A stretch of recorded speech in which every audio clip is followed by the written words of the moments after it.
JNU यानी Jawaharlal Nehru university, जहां एक बार फिर बवाल हुआ है, एक बार फिर सवालों और सुर्खियों में है। लेकिन बड़ा सवाल यह कि आखिर ये रुकेगा कब, क्योंकि यहां लेफ्ट और एबीवीपी के छात्र एक दूसरे के खून के प्यासे जैसे लग रहे हैं। दो विचारधाराओं की टकराहट है और इसी बीच जेएनयू की वाइस चांसलर का एक बयान सीधे तौर पर आग में घी की तरह काम करता नजर आया। यहां जेएनयू की वाइस चांसलर शांति श्री धुलीपुंडी पंडित का कहना है कि दलित आज वही कर रहे हैं जो कभी दक्षिण अफ्रीका और अमेरिका में अश्वेत करते थे। दलित विक्टिम कार्ड खेलते हैं।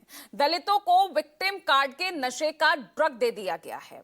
अब ऐसे में बेरोक-टोक में सबसे बड़ा सवाल ये कि दलित कब से काले हो गए, गोरों जैसी सोच कहां से लाए। आज इसी मुद्दे पर हम चर्चा करेंगे। साथ ही बात होगी कि जेएनयू के वाइस चांसलर का बयान आखिर है कितना सही। चर्चा के लिए हमारे साथ वरिष्ठ सहयोगी राजनीतिक मेहमानों का पैनल जुड़ चुका है। परिचय आगे कराऊंगी, लेकिन सबसे पहले सुनिए जेएनयू के वाइस चांसलर ने आखिर कहा क्या था, जिसको लेकर छात्र संगठनों के बीच गतिरोध है, और उसके बाद क्या कुछ रिएक्शंस आए हैं, छात्रों के स्टूडेंट यूनियंस क्या कह रही हैं, और पॉलिटिकल रिएक्शंस भी जानिए। पिछले 2 हफ्ते से ज्यादा वक्त हो गए यूनिवर्सिटी में स्ट्राइक चल रहा है।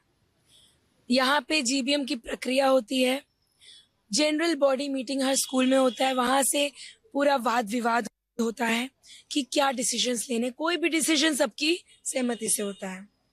कोरम लिया जाता है, मीटिंग्स हुई, स्ट्राइक का ऐलान होता है।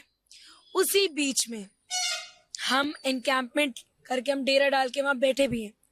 वीसी साहिबा हमसे मिलने नहीं आती है। रात को एक जेएनयू का मार्च था। मार्च जो था वो वाइस चांसलर के खिलाफ था और वो वाइस चांसलर को घेरने के प्लान में थे, लेकिन उन्होंने पूरे मार्च को डाइवर्ट किया स्कूल ऑफ लैंग्वेजेस की तरफ, जहां पे उनका प्रोटेस्ट पिछले 7 दिनों से चल रहा है। और वहां से उन्होंने प्लान बनाया कि जो छात्र हैं उनके आंदोलन में कहीं ना कहीं नहीं आ रहे तो कैसे किया जाए। तो उनको क्लासेस को बंद कर देते हैं, लाइब्रेरी को बंद कर देते हैं, रीडिंग रूम्स को बंद कर देते हैं, ताकि वो फोर्सफुली उनको अपने जो क्लासों कॉल क्रांति है उसमें ले आए।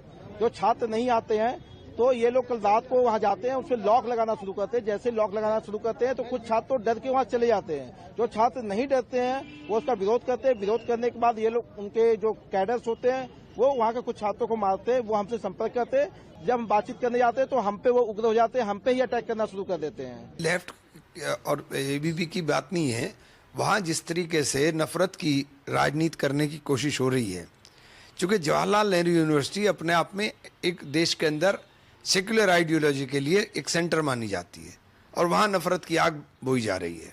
ऐसे लोगों पर इतने कड़े कानून लगना चाहिए।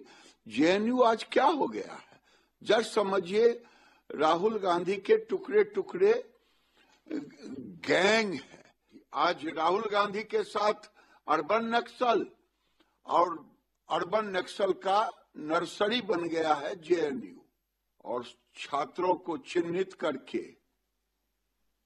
ऐसा कड़ा कानून इन पर लाया जाए, ये देश के प्रति नहीं समर्पित है।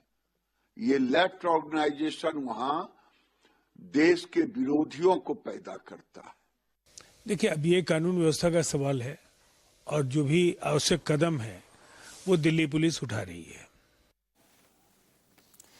और आइए अब आपको सुनवा देते हैं जेएनयू की वाइस चांसलर शांति श्री धुलीपुंडी पंडित ने क्या कुछ कहा, जिसको लेकर ये पूरा बवाल हुआ है। सुनिए बयान। There's a permanent victimhood, and you cannot progress by being permanently a victim or playing the victim card. This was done for blacks. The same thing was brought for Dalits here. And you know, the question is, by making somebody the devil, it's not easy to, progress. And it is a temporary type of I would say it's more like a drug. Now we are creating imaginary worlds where I am the permanent victim, whatever happens, and you are the permanent oppressor. That doesn't at all work.